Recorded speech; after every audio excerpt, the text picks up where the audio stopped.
నౌకలలో పెద్ద పెద్ద వస్తువులు వెళ్తాయి కదా నాన్న. పెద్ద పెద్ద కళ్ళు కూడా వెళ్తాయి.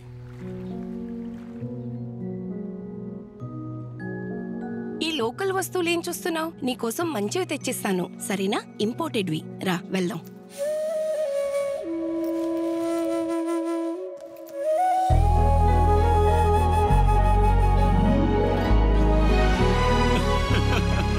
Sir, this is the shop I was telling you about. నమస్తే.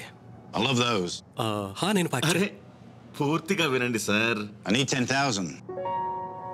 10,000 పీస్ అమెరికా పంపించాలి. అవుతుంది కదా?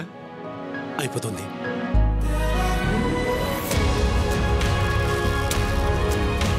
మేము దేశ విదేశాలలో వ్యాపారం పెంచడమే కాదు, మీ పెద్ద పెద్ద కళలు వెళ్తున్నాయి. కళలని తీరాలకి చేర్చుతాము. అదాని మేము చేసి చూపిస్తాము.